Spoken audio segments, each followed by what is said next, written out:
आज हम लोग हाइड्रोजन एंड इट्स कंपाउंड के बारे में पढ़ेंगे। Most of you have been definitely heard about hydrogen.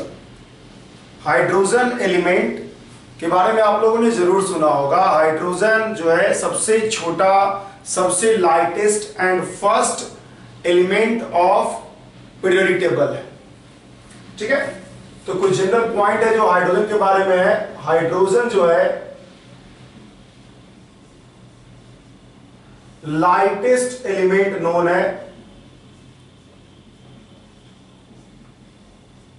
Lightest element known है। इससे लाइटेस्ट एलिमेंट कुछ होता ही नहीं है, सबसे हल्का एलिमेंट यही है। ये जो होता है first element of periodic table है, first element of periodic table है। आउटर मोस्ट इलेक्ट्रॉनिक कॉन्फ़िगरेशन जो है, आउटर मोस्ट इलेक्ट्रॉनिक कॉन्फ़िगरेशन जो होगा इसका हाइड्रोजन का, वो होगा 1s1। एक ही इलेक्ट्रॉन है, आउटर मोस्ट क्या पूरा इलेक्ट्रॉनिक कॉन्फ़िगरेशन ही 1s1 है। Due to which it is kept with alkali metal, first metal. हालांकि अनलाइक फर्स्ट मेटल ये मेटालिक कैरेक्टर नहीं रखता है। ठीक है, हालांकि electronic configuration modern periodic table में इलेक्ट्रॉनिक कॉन्फ़िगरेशन के आधार पर एलिमेंट्स को अरेंज किया गया है। तो किसी भी एलिमेंट जिसका outer most electronic configuration ns1 होगा उसको हम लोग फर्स्ट मेटल में अरेंज करेंगे, फर्स्ट ग्रुप में रखेंगे। हालांकि आप देखोगे कि बहुत जगह क्या किया जाता है, पीरियोडिक टेबल में हाइड्रोजन को अलग से रिप्रेजेंट किया जाता है। कारण इसका यह है कि हाइड्रोजन बहुत सारे वेज में हैलोजन से मैच करता है, 7 ग्रुप से मैच करता है। जैसे कि हाइड्रोजन जो एक नॉन मेटल है, लाइक हैलोजन, जैसे हैलोजन बनाता है हैलाइड्स आयन X- आयन, वैसे ही हाइड्रोजन भी क्या करता है, H- आयन बनाता है। जैसे हैलोजन का आयनायन एंथैल्पी बहुत ज्यादा होता है, वैसे ही हाइड्रोजन का भी आयनायन एंथैल्पी ज्यादा है। लेकिन चूंकि इलेक्ट्रॉनिक कॉन्फ़िगरेशन के आधार पे मॉडर्न पीरियोडिक टेबल में एलिमेंट्स का अरेंजमेंट है, इसलिए हम लोग कह सकते हैं कि हाइड्रोजन को हम लोग फर्स्ट मेटल के साथ रखेंगे। हालांकि हम यहां पर बता दें, लिख दें कि however hydrogen matches with halogen also in many respect बहुत सारे तरीके में हाइड्रोजन जो है वो हैलोजन से भी मैच करता है। जैसे कि हाई आयनायन एनर्जी, जैसे कि formation of H- ion, non metallic character. ठीक है, for existence in form of H2। Hydrogen भी H2 के रूप में एग्जिस्ट करता है, हाइड्रोजन भी H2 के रूप में एग्जिस्ट करता है। तो बहुत सारा ऐसा प्रॉपर्टीज है हाइड्रोजन का जो कि हाइड्रोजन को फर्स्ट मेटल के साथ रखने को गलत ठहराता है। लेकिन हम लोग ये मान के चलेंगे कि हाइड्रोजन जो है फर्स्ट मेटल का ही है, बिकॉज हाइड्रोजन का outer most electronic configuration 1s1 है। ठीक है, तो सबसे बेस्ट ऑप्शन ये है कि हाइड्रोजन को आप अलग रखो पीरियोडिक टेबल से। सबसे पहले ऊपर में ब्रेक करके आप देखोगे कहीं हाइड्रोजन को अलग रख दिया जाता है, लेकिन ये सही है अप्रॉक्स की हाइड्रोजन को आप फर्स्ट मेटल में रख सकते हो। ठीक है, तो ये सब कुछ प्रॉपर्टीज है हाइड्रोजन का। हाइड्रोजन जो है मोस्ट एबंडेंट एलिमेंट है यूनिवर्स में सबसे ज्यादा एबंडेंट एलिमेंट जो है हाइड्रोजन ही है। इसे पॉइंट में लिख सकते हैं हम लोग।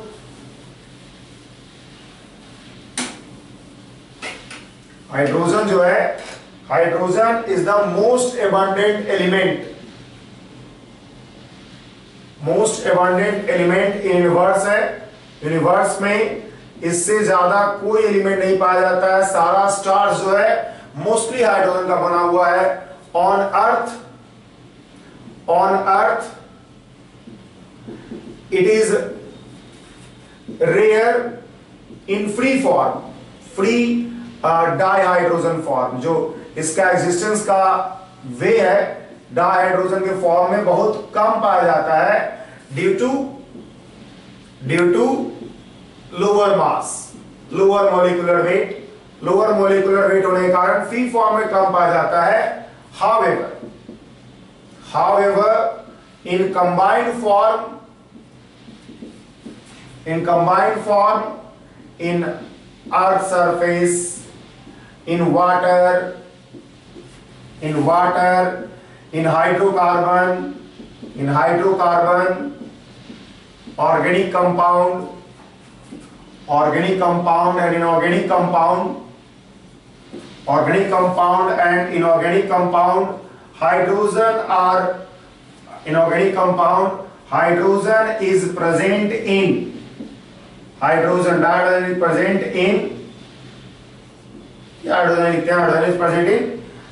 sufficient large amount, बहुत अच्छा खासा अमाउंट में होता है। एक्चुअल में आप याद कर लो कि हाइड्रोजन जो है वो सबसे ज्यादा कंपाउंड फॉर्म करने वाला एलिमेंट है। जैसे कि ये ट्रिकी क्वेश्चन है, जैसे कि स्टूडेंट को बोला जाता है कि सबसे ज्यादा कंपाउंड कौन बनाता है, तो ऑब्वियस आंसर आता है carbon, because carbon organic compound का संख्या बहुत ज्यादा है कंपेयर टू इनऑर्गेनिक कंपाउंड। लेकिन गौर करने वाला बात यह है कि हर ऑर्गेनिक कंपाउंड में हाइड्रोजन होता है, और एज वेल एज बहुत सारा इनऑर्गेनिक कंपाउंड में क्या होता है, हाइड्रोजन होता है।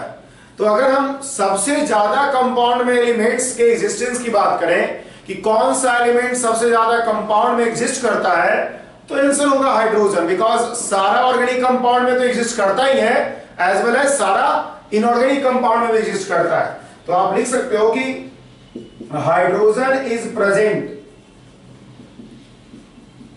हाइड्रोजन इज मोस्ट एबंडेंट, ये लिख सकते हैं हम लोग, most abundant element in compound. सबसे ज्यादा कंपाउंड में हाइड्रोजन ही पाया जाता है। आप सारे ऑर्गेनिक कंपाउंड की बात करें, हाइड्रोकार्बन होता है एंड इट्स डेरिवेटिव्स, तो सभी में हाइड्रोजन कंपलसरी है कार्बन के साथ साथ, एज वेल एज जो इनऑर्गेनिक एलिमेंट्स है, इनऑर्गेनिक कंपाउंड है, इनऑर्गेनिक एलिमेंट्स है, उसके साथ भी हाइड्रोजन अच्छा खासा कंपाउंड बनाता है। हालांकि कार्बन को ही बोला जाता है कि सबसे ज्यादा कंपाउंड बनाता है, बिकॉज प्राइमरी जो एटम है जिसके कारण ऑर्गेनिक कंपाउंड एग्जिस्ट करता है वो कार्बन होता है, ना कि हाइड्रोजन। तो ये आपसे पूछा जा सकता है कि कौन सबसे ज्यादा कंपाउंड में प्रेजेंट होगा, तो hydrogen will be the correct answer rather than carbon. ठीक है, तो ये हाइड्रोजन का कुछ कैरेक्टरिस्टिक है। अब हम लोग पढ़ते हैं प्रिपरेशन ऑफ हाइड्रोजन। तो देखिए प्रिपरेशन दो तरीके का हो सकता है, लैब प्रिपरेशन और इंडस्ट्रियल प्रिपरेशन। तो हम लोग बारी बारी से पढ़ेंगे दोनों को। प्रिपरेशन ऑफ हाइड्रोजन,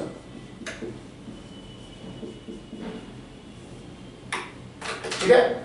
सबसे पहले हम लोग लैब प्रिपरेशन की बात कर लें।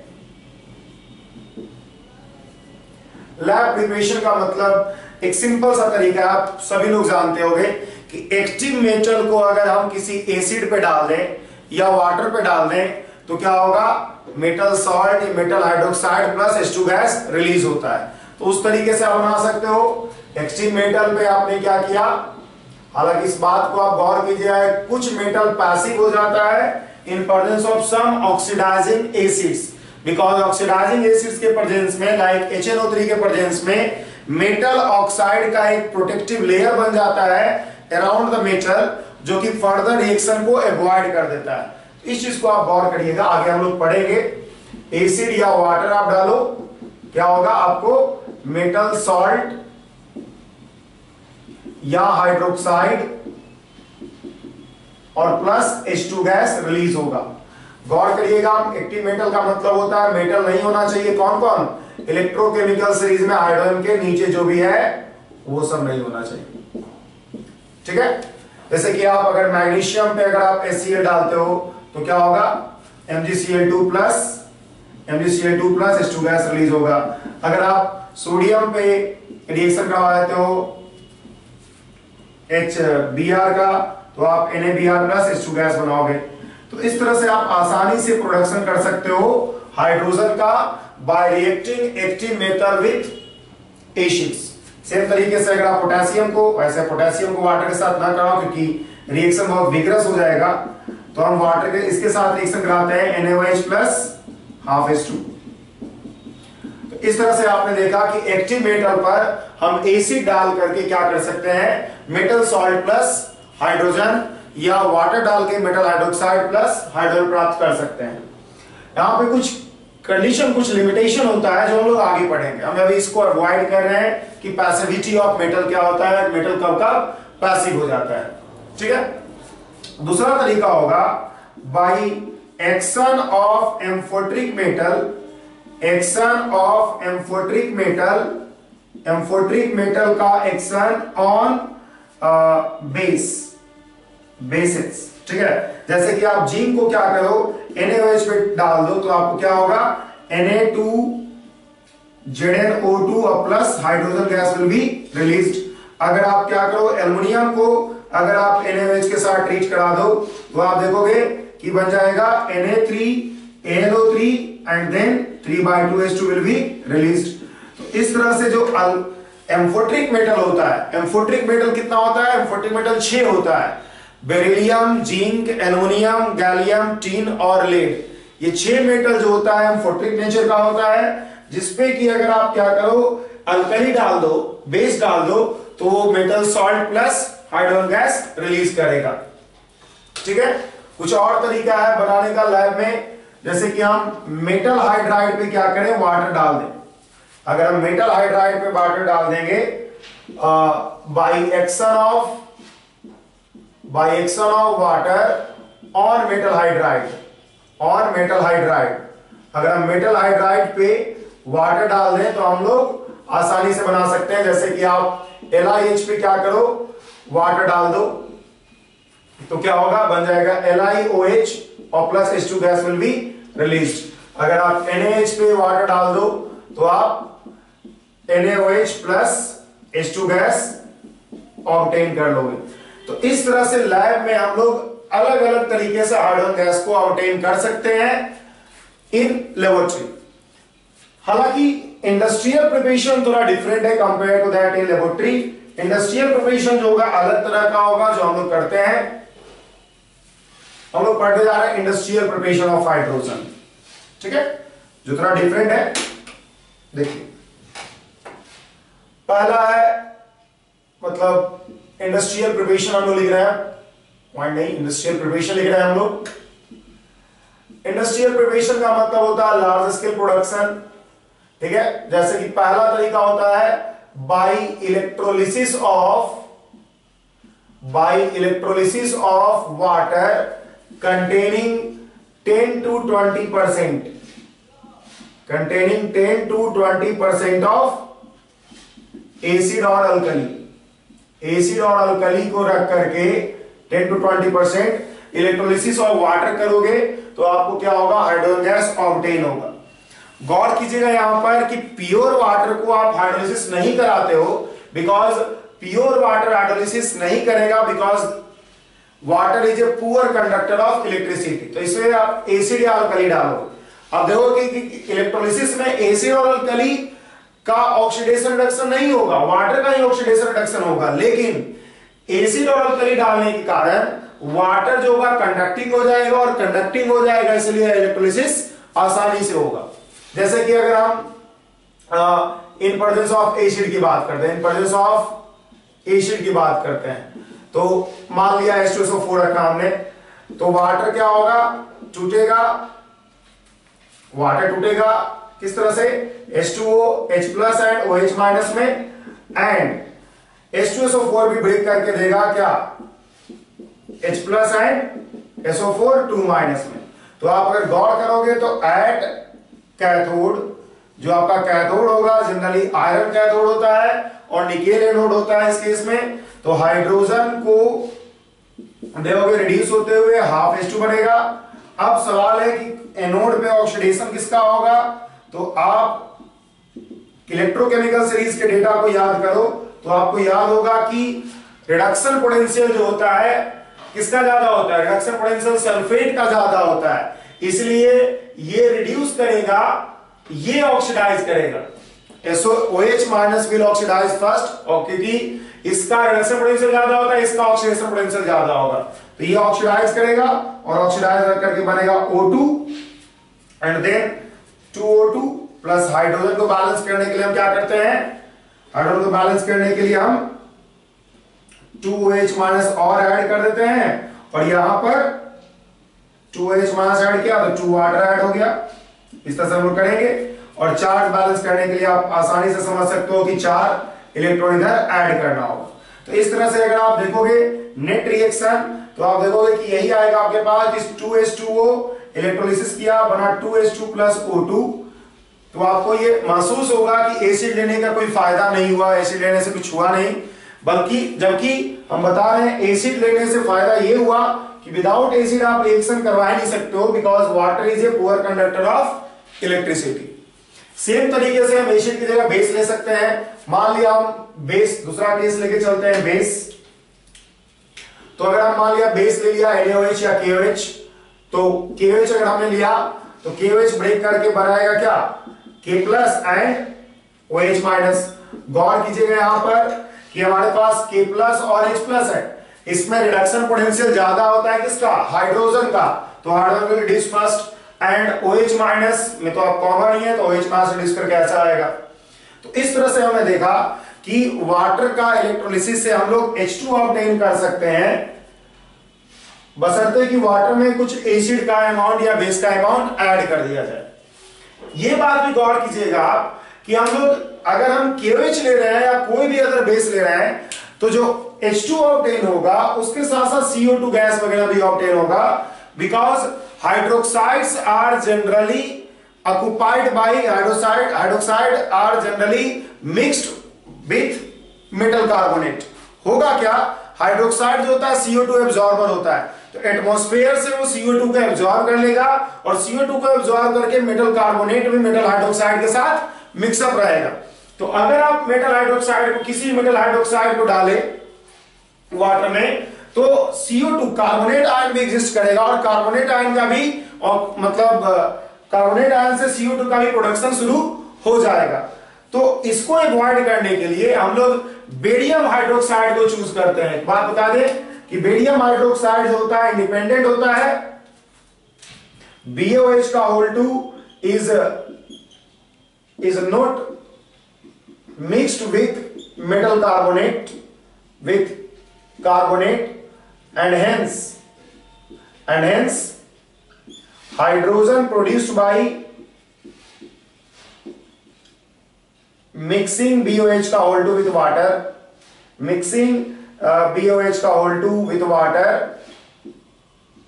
water and electrolyzing produces, क्या करेगा, ये प्योर हाइड्रोजन प्रोवाइड करेगा, ये प्योर हाइड्रोजन प्रोवाइड करेगा।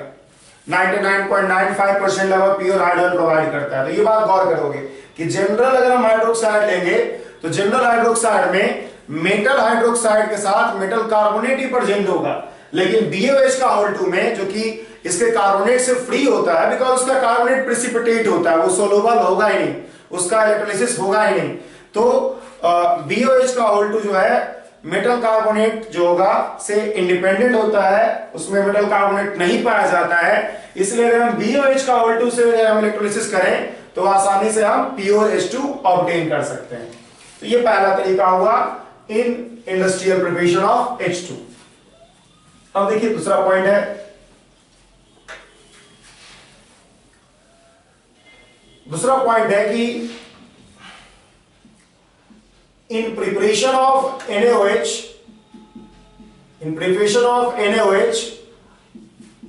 by electrolysis of brine solution,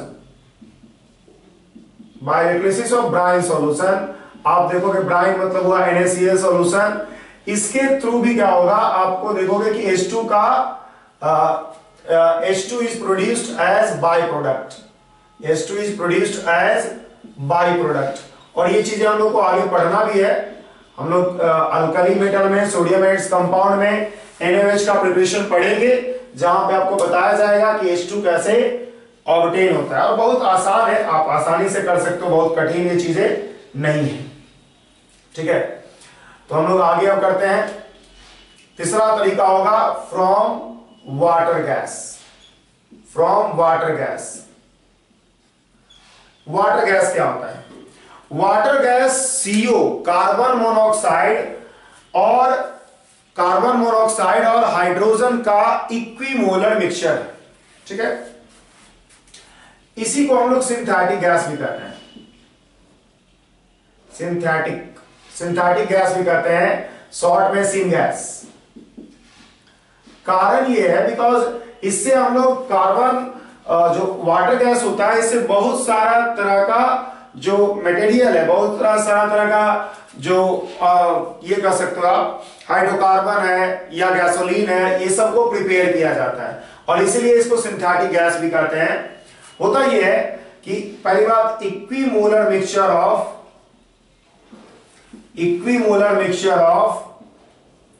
carbon monoxide and hydrogen is called water gas.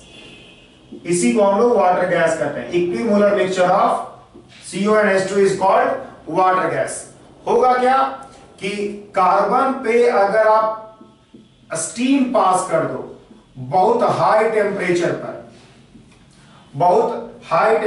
पर, लगभग 1270 केल्विन पर, तो होगा क्या, ये CO प्लस H2 में कन्वर्ट हो जाएगा, और ये भी गैस और ये भी गैस, और ये क्या होता है, कार्बन सॉलिड होता है।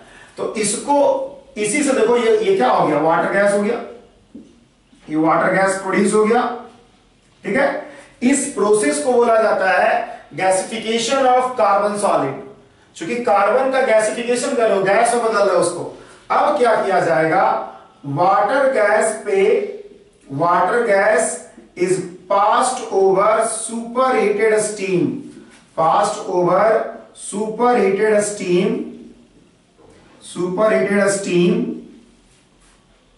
लगभग 180 डिग्री सेल्सियस पे सुपरहीटेड स्टीम होगा, इन प्रेजेंस ऑफ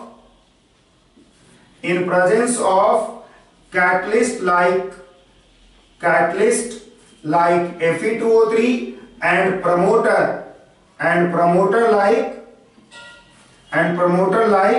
Cr2O3। और इसके प्रेजेंस में क्या होगा, वाटर गैस को पास किया जाएगा सुपरहीटेड स्टीम पे इन presence of catalyst like Fe2O3 and promoter like Cr2O3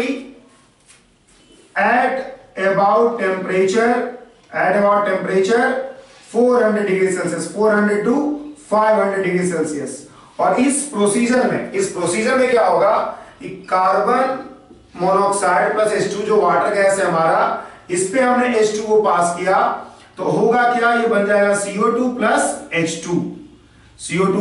H2 बन जाएगा। अब यहां पर जो CO2 बना, CO2 को आप रिमूव कर सकते हो by dissolving with water under high pressure. CO2 को हम रिमूव कर सकते हैं, CO2 can be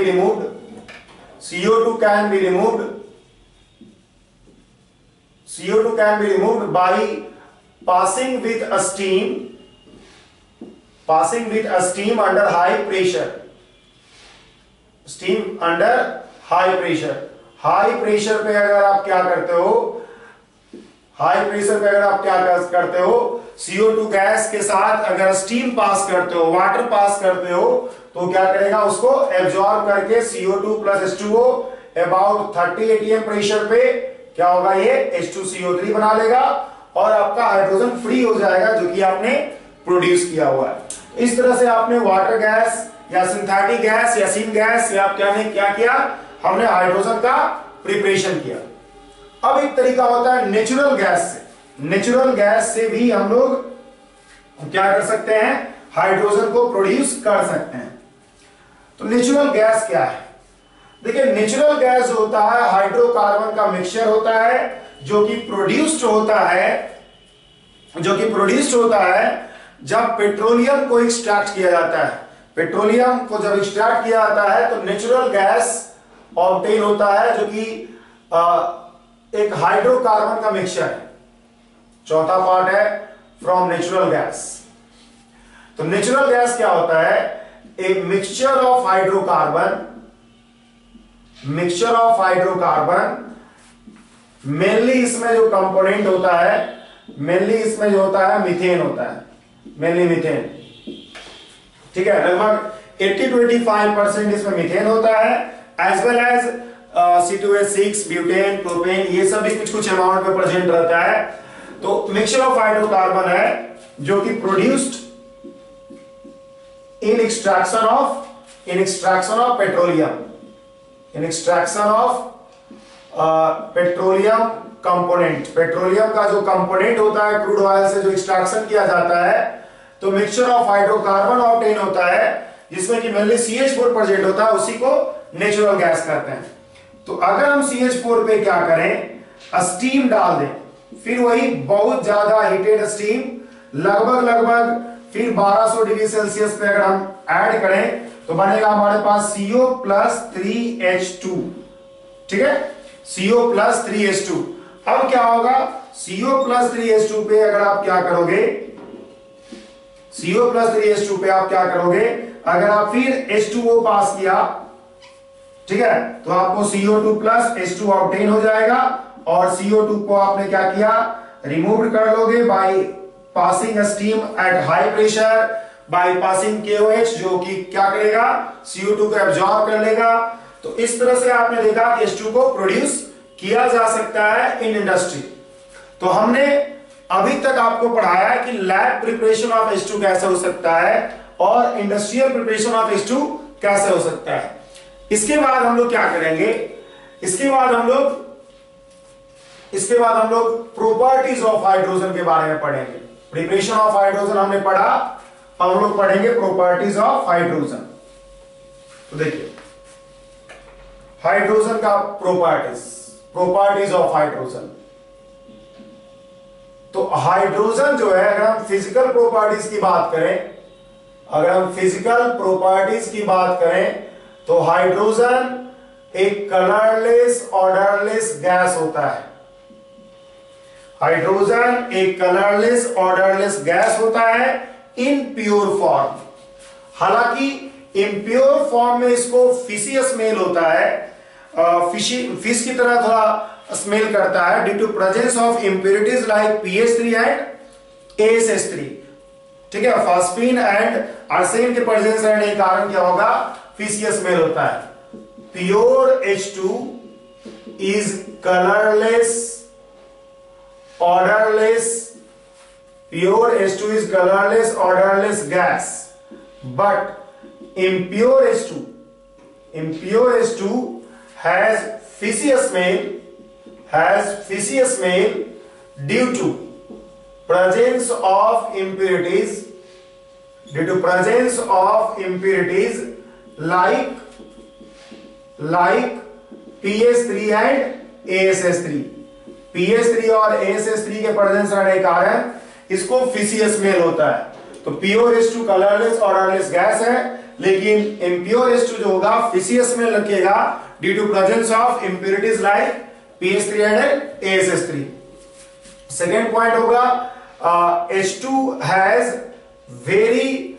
is the lightest gas known। H2 is the lightest gas known। तीसरा पॉइंट है कि इसका क्रिटिकल टेम्परेचर, तीसरा पॉइंट है कि H2 has very low critical temperature, और इसीलिए क्रिटिकल टेम्परेचर और so and hence it can't be liquefied, और कांट बी लिक्विफाइड, इसको हम लिक्विफाई नहीं कर सकते हैं। और ये जो है हाइड्रोजन के ट्रांसपोर्टेशन को कठिन बना देता है, महंगा बना देता है। एक्चुअली में हाइड्रोजन जो है बहुत ही कंबसेबल गैस है, हाइड्रोजन बहुत आसानी से कंबसन कर लेता है। तो अगर आप सिंपल कंटेनर में लेकर के इसको गैस को लेकर बढ़ोगे तो होगा ये कि हाइड्रोजन एक्सप्लोड कर सकता है इन प्रेजेंस ऑफ ऑक्सीजन। तो इसीलिए हम लोग एक ऐसे कंटेनर में हाइड्रोजन को रख के चलेंगे जो बहुत हैवी हो, बहुत स्टील का, बहुत मोटे परत का कंटेनर रखना होगा, और इसके कारण से जो होगा हाइड्रोजन का जो ट्रांसपोर्टेशन होता है बहुत मुश्किल हो जाता है। कारण यह है कि जो जो स्टील कंटेनर आप रखोगे वो बहुत हैवी होगा, बिकॉज उसका वॉल थिकनेस क्या होगा कंटेनर का, बहुत ज्यादा होगा। तो हाइड्रोजन का जो आप मान लिया कंटेनर का वेट आपके पास 100 केजी है और हाइड्रोजन उसमें 10 केजी आप ट्रांसपोर्ट कर पाओगे, तो आप समझ सकते हो कि अनइकोनॉमिकल है कि आप हाइड्रोजन को ट्रांसपोर्ट करना है, हाइड्रोजन 10 केजी ढुला रहा है और जो आपका मतलब स्टील कंटेनर है वो 100 केजी उसके साथ मूव कर रहा है। तो इसलिए हाइड्रोजन को जनरली मूव करवाया जाता है एक जगह से दूसरे जगह in the form of hydrolith, जैसे CaH2, ठीक है। It make transportation of hydrogen, it make transportation of hydrogen H2 क्या, टफ एंड अनइकोनॉमिकल। कारण यही है कि इसको बहुत स्ट्रॉन्ग स्टील कंटेनर में भर के भेजना होगा, क्योंकि गैसियस फॉर्म में तो बहुत कम अमाउंट उसमें जाएगा और इसलिए अनइकोनॉमिकल होगा। So hydrogen is transported in the form of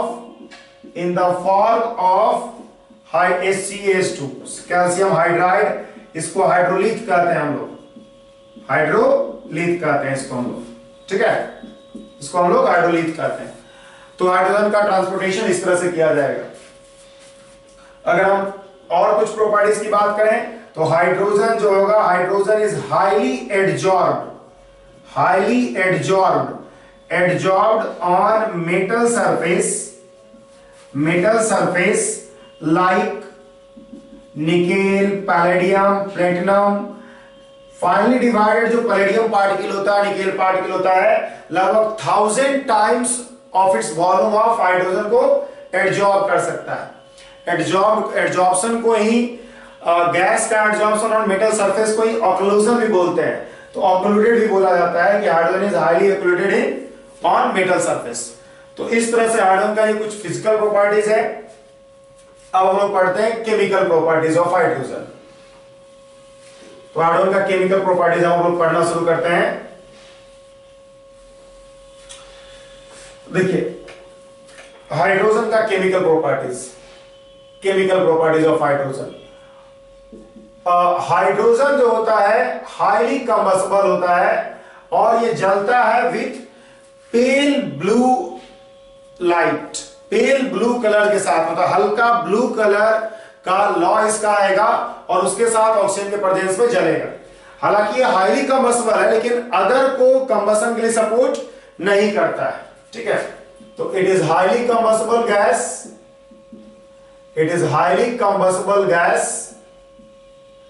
ये बहुत ज्यादा कंबस्टिबल गैस है and burn with a pale blue flame. A pale मतलब हुआ हल्का blue flame, pale blue flame, ठीक है।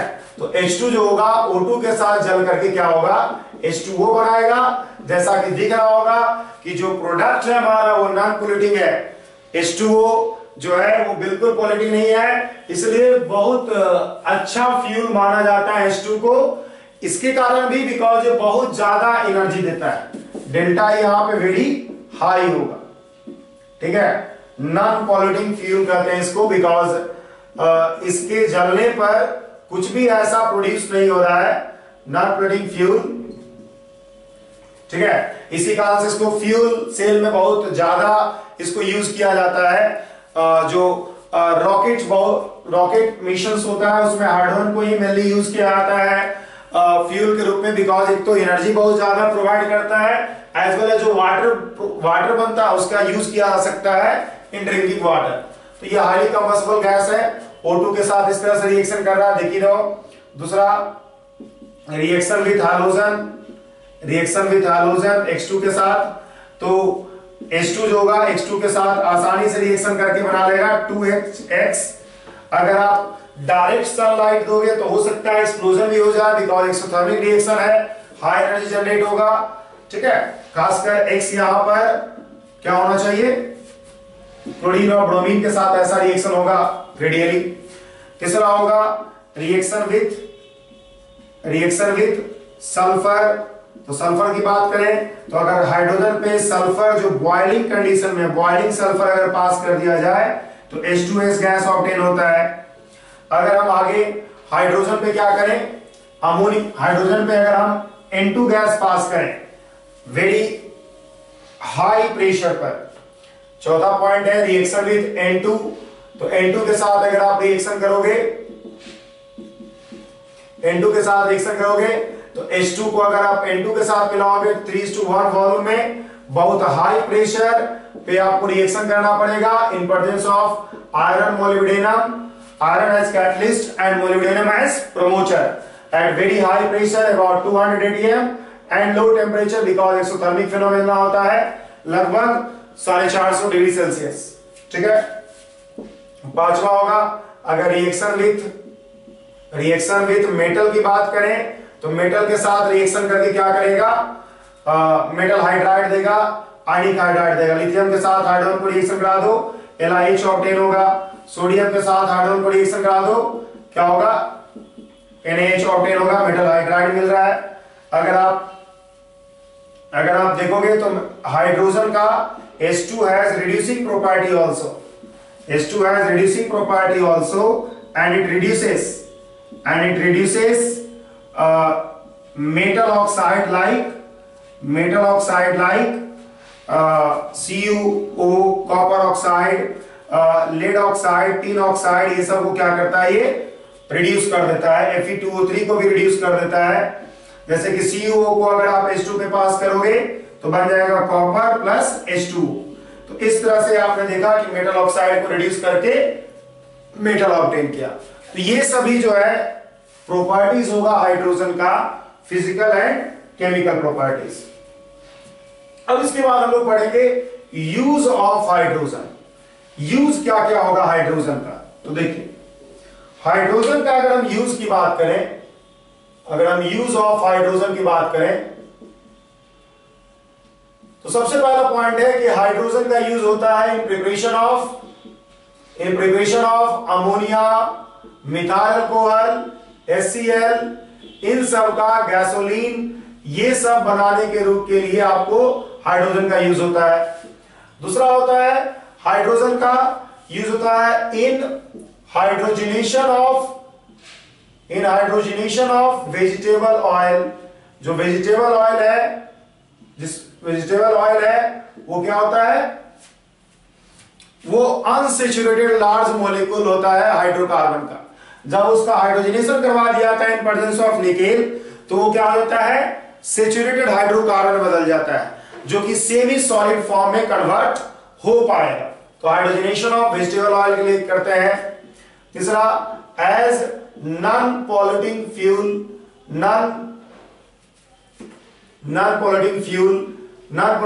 की तरह इसको यूज किया जाता है। चौथा इसका यूज हो जाएगा इन मेट्रोलॉजिकल पर्पस। मेट्रोलॉजिकल पर्पस होता है, मेट्रोलॉजिकल पर्पस मतलब होता है मौसम विज्ञान के लिए यूज किया जाता है। इसमें किया गया था, हाइड्रोजन चूंकि लाइटर गैस है, इसलिए गुब्बारे में अगर हम मशीन वगैरह फिट करके जो टेम्परेचर मेजर कर सके, प्रेशर मेजर कर सके, ह्यूमिडिटी मेजर कर सके, इन सब को मशीन फिट करके गुब्बारे में अगर हम हाइड्रोजन फिल कर दें तो इसको अगर छोड़ेंगे तो ये क्लाउड के ऊपर रहेगा, और क्लाउड के ऊपर रहेगा तो वहां का जो टेम्परेचर है, प्रेशर है, ह्यूमिडिटी है, ये सब आपको आप कैलकुलेट कर पाओगे, आप डिटरमाइन कर पाओगे, और इसीलिए आप हाइड्रोजन गैस की मदद से आप क्या कर सकते हो, मौसम के बारे में कुछ हद तक जानकारी ले सकते हो। एक और तरीका है, पुराना तरीका है मौसम के लिए जानकारी के लिए।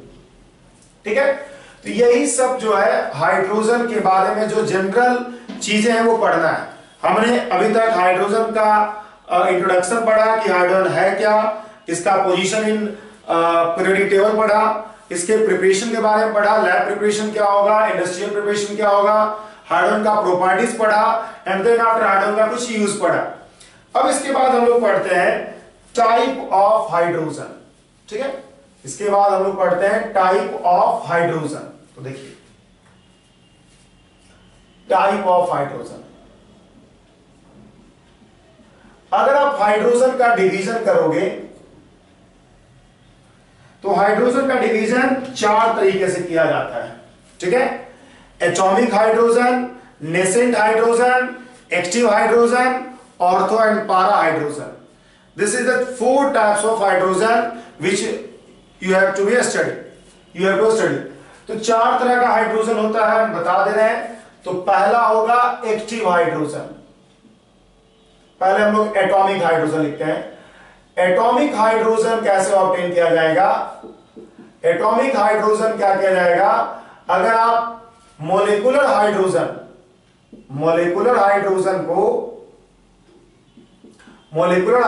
को अगर हम low pressure and high temperature पर अगर हीट कर दें तो क्या होगा? आपको 2 हाइड्रोजन ऑब्टेन होगा। या फिर आप क्या करो, इस पे इलेक्ट्रिक आर्क प्रोड्यूस कर दो। इलेक्ट्रिक आर्क प्रोड्यूस कर दोगे तब भी क्या होगा? आपको 2 हाइड्रोजन ऑब्टेन होगा with very high amount of energy, with very high amount of energy, very high amount of energy. और ये जो एनर्जी है, ये जो एनर्जी है वो जो है एसोसिएटेड विथ, ठीक है, हाई अमाउंट ऑफ जो एनर्जी इवॉल्व हुआ, high amount of energy associates with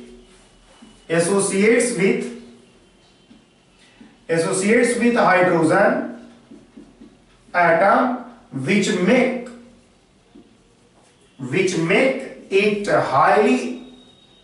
which make it highly energetic,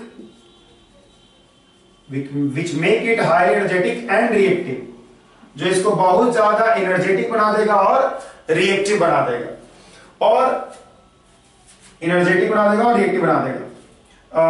it has very a small lifetime, बहुत स्मॉल लाइफ टाइम होगा, and combined together to form H2, आपस में combine करके to form H2, producing energy so high that temperature raises to 4000 degree Celsius, around 4000 degree Celsius हो जाता है temperature. Point ये है कि जब आप इसको तोड़ोगे तो 2 हाइड्रोजन तो अलग हो गया, एटॉमिक हाइड्रोजन आपका ऑब्टेन हो गया, लेकिन जो हाइड्रोजन ऑब्टेन होगा, जो इसके साथ एनर्जी बहुत ज्यादा निकल रहा है, वो इसके साथ एसोसिएटेड हो जाएगा। एनर्जी एसोसिएटेड होने के कारण क्या होगा? इसका एनर्जी बहुत ज्यादा होगा, जो इसको बहुत ज्यादा रिएक्टिव बना देगा। इसलिए क्या होगा? तुरंत आपस में कंबाइन कर जाएगा, और जब कंबाइन करेगा तो क्या होगा? जो एनर्जी इसके साथ है प्रेजेंट, वो क्या होगा? रिलीज होगा, और जब एनर्जी रिलीज होगा तो टेम्परेचर बहुत ज्यादा रेज कर देगा। अगर इफ एटॉमिक हाइड्रोजन, ठीक है, कंबाइन एट मेटल सरफेस, अगर मेटल सरफेस पे कंबाइन किया, metal surface, then metal surface glow, ठीक है, glow with intense light। और यही जो होता है intense light, यही जो होता है principal, it is the principle of atomic hydrogen torch। This is the principle of atomic hydrogen torch। Atomic hydrogen torch का ये प्रिंसिपल है। एक टॉर्च होता है एटॉमिक हाइड्रोजन टॉर्च, जिसमें क्या किया जाता है? एटॉमिक हाइड्रोजन को मेटल सरफेस पे कंबाइन कराया जाता है। तो जो टेम्परेचर रेज हो रहा है 4000 डिग्री सेल्सियस के अराउंड, वो इतना ज्यादा है कि मेटल सरफेस को क्या करेगा? ग्लो कर देगा, बहुत चमकदार बना देगा, इतना चमकदार बना देगा कि उससे रोशनी टाइप का क्रिएट होगा, और जो कि प्रिंसिपल है एटॉमिक हाइड्रोजन टॉर्च का, ठीक है। तो एटॉमिक हाइड्रोजन बहुत ज्यादा रिएक्टिव होता है, ये जो है आसानी से सभी नॉन मेटल के साथ कंबाइन कर जाता है except nitrogen. Atomic hydrogen combine with all non metals except nitrogen, nitrogen के साथ रिएक्शन नहीं कर पाता है बिकॉज नाइट्रोजन में जो ट्रिपल बॉन्ड है उसको ब्रेक करने में क्या होगा, कैपेबल नहीं हो पाएगा।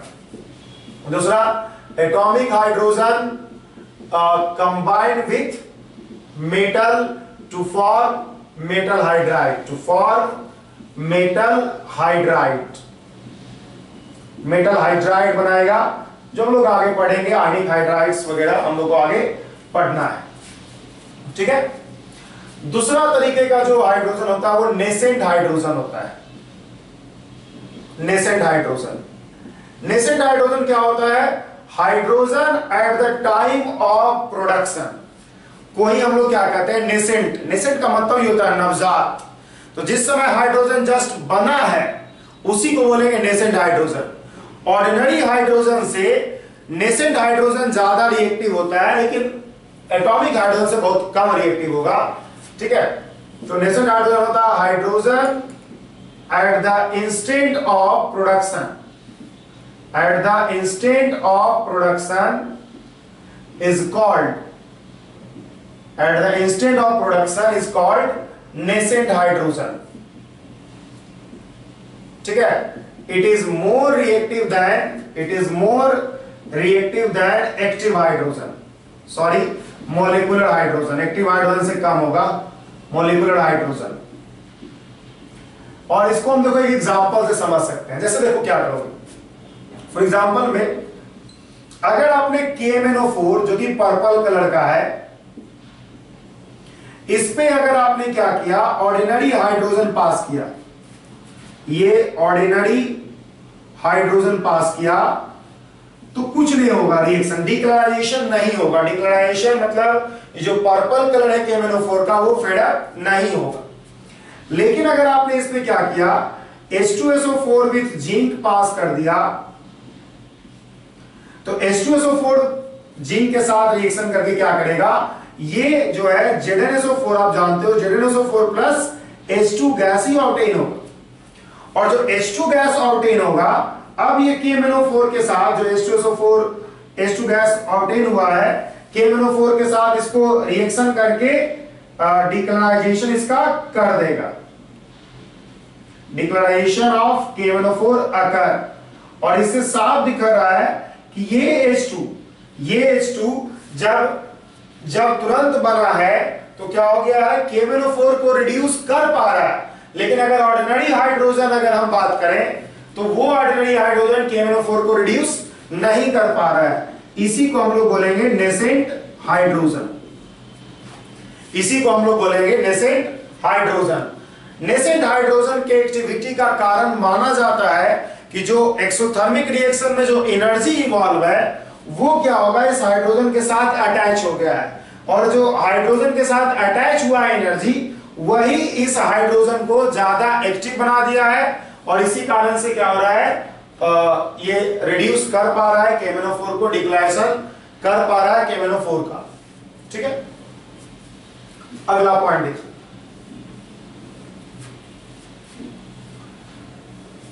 अगला होता है एक्टिव हाइड्रोजन।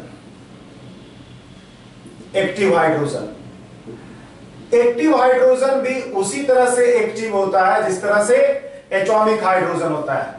इसमें क्या होगा, मोलेकुलर हाइड्रोजन पे अगर आप नॉर्मल प्रेशर पे ही ऑलमोस्ट एंड हाई टेम्परेचर पर पास करोगे, दो हाइड्रोजन बनेगा, या फिर इस पे साइलेंट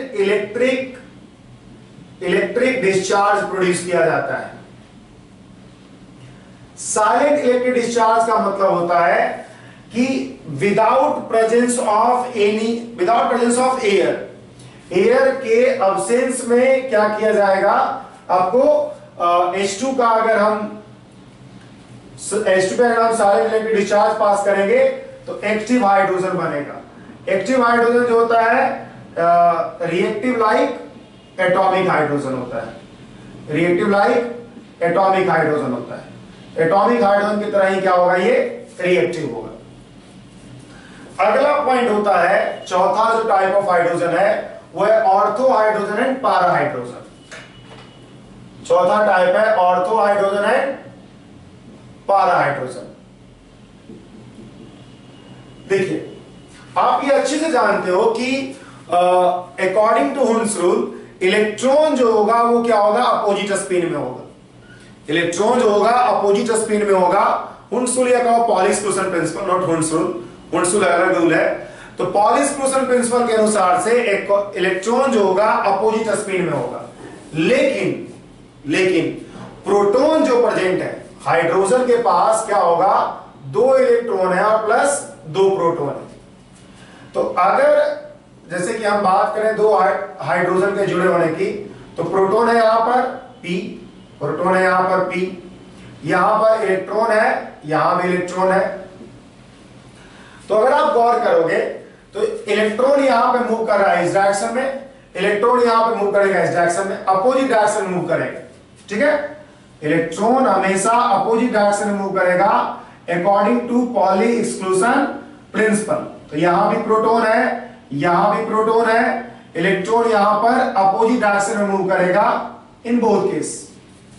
अब इलेक्ट्रॉन जब अपोजिट डायरेक्शन में मूव कर रहा है तो प्रोटॉन के मूवमेंट का 2 पॉसिबिलिटी हो सकता है। प्रोटॉन अगर सेम डायरेक्शन में मूव करे, मतलब electron will spin in opposite direction, opposite direction according to Pauli exclusion principal.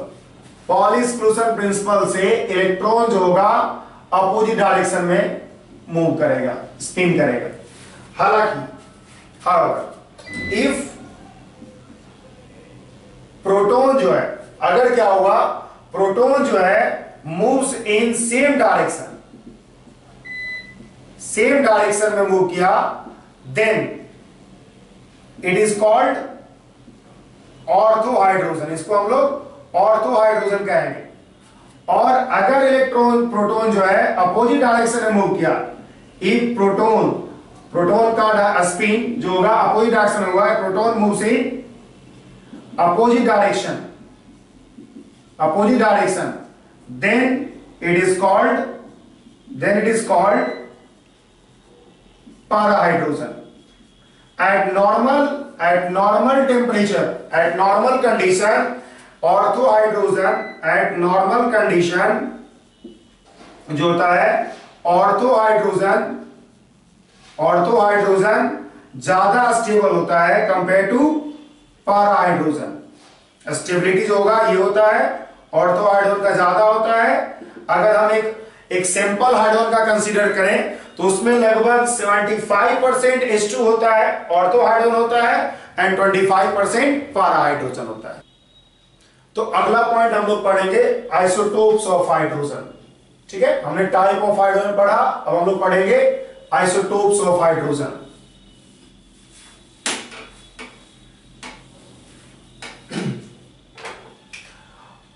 Isotopes of hydrogen, isotopes आप सब लोग समझते होंगे कि एक ही एलिमेंट का अलग अलग एटम जिसका कि मास नंबर अलग अलग हो लेकिन एटॉमिक नंबर सेम हो। जैसे ही हमने बोला एलिमेंट सेम, मतलब एटॉमिक नंबर तो सेम होगा, एटॉमिक नंबर सेम हो, मास नंबर अलग हो। तो there are 3 isotopes of hydrogen, there are 3 isotopes of hydrogen. 3 तरह का आइसोटोप्स होता है हाइड्रोजन का। पहला होता है 11H जिसका नाम होता है प्रोटियम। इसमें नंबर ऑफ प्रोटॉन की बात करें तो कितना है 1, नंबर ऑफ न्यूट्रॉन की बात करें तो कितना है 0।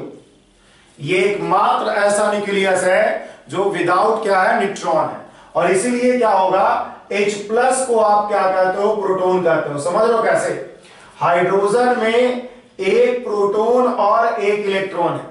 जब आप एक इलेक्ट्रॉन हटा दिया तो आपके पास क्या बचा, एक प्रोटॉन ही बचा, तो प्रोटियम। दूसरा होता है 21H जिसको बोला जाता है ड्यूटेरियम, और तीसरा होता है 31H जिसको बोलते हैं हम लोग ट्रिटियम। नंबर ऑफ प्रोटॉन यहां भी क्या होगा 1, प्रोटॉन तो सेम रहना ही बिकॉज एटॉमिक नंबर सेम है। नंबर ऑफ प्रोटॉन यहां भी कितना हो गया 1। नंबर ऑफ अगर हम न्यूट्रॉन की बात करें तो न्यूट्रॉन होगा 2 - 1 = 1। यहां पे अगर हम नंबर ऑफ न्यूट्रॉन की बात करें तो क्या होगा 3 - 1 = 2। ठीक है। अगर हम परसेंटेज अबंडेंस की बात करें तो परसेंटेज अबंडेंस क्या होगा, इसका बहुत ज्यादा होगा 99.985%, इसका लगभग 0.015% और इसका 10⁻⁻15%। ये जो होता है रेडियो एक्टिव होता है, स्टेबल नहीं होगा। हाफ लाइफ लगभग इसका 12.33 ईयर होता है, जबकि ये सब जो होता है स्टेबल होता है। ये स्टेबल होगा, स्टेबल होगा। जैसा कि आप जान लो आइसोटोप्स का चूंकि इलेक्ट्रॉनिक कॉन्फ़िगरेशन चाहे जो भी हो सब में ऑल हैज इलेक्ट्रॉनिक कॉन्फ़िगरेशन क्या होगा, सबका इलेक्ट्रॉनिक कॉन्फ़िगरेशन होगा 1s1 और 1s1 होने के कारण क्या होगा, chemical properties are identical. Chemical properties are identical. Chemical properties are identical. There is only difference in rate of chemical reaction due to difference in bond strength due to weight, due to कह सकते हो weight of hydrogen. There is only difference in rate of reaction. Rate of reaction because क्यों? Because heavier hydrogen form या heavier isotope सबके लिए यही है। ऐसा नहीं कि हाइड्रोजन के लिए, सभी आइसोटोप के लिए यही तरीका होता है कि चूंकि आइसोटोप्स का इलेक्ट्रॉनिक कॉन्फ़िगरेशन सेम होता है और इलेक्ट्रॉनिक कॉन्फ़िगरेशन पे ही केमिकल प्रॉपर्टीज डिपेंड करता है, इसलिए सभी आइसोटोप्स का केमिकल प्रॉपर्टी सेम होगा। हाँ, वहां पे रेट में फर्क जरूर होगा, because heavier isotopes form slightly stronger bond बनाता है और स्ट्रॉन्गर बॉन्ड बनाएगा, इसलिए उसको ब्रेक करना मुश्किल होगा और जब ब्रेक करना मुश्किल होगा तो इसलिए रेट जो होगा उस केस में स्ट्रॉन्गर बॉन्ड के रेट जो होगा तोड़ने का, बॉन्ड तोड़ने का स्लो होगा। हालांकि केमिकल प्रॉपर्टीज भले सेम हो, फिजिकल प्रॉपर्टीज डिफर करेगा बिकॉज ऑफ डिफरेंस इन मास। जैसे कि फिजिकल प्रॉपर्टी, जैसे कि आप मेल्टिंग पॉइंट देख लो, जैसे कि आप डेंसिटी देख लो, ये सब जो होगा अच्छा खासा डिफर करेगा ड्यू टू डिफरेंस इन मास। तो आप याद रखोगे कि आइसोटोप्स का केमिकल प्रॉपर्टी सिमिलर नेचर का होता है, थोड़ा सा डिफर करता है due to difference in bond strength formed by different isotopes. However physical properties will be dissimilar because of difference in mass of isotopes.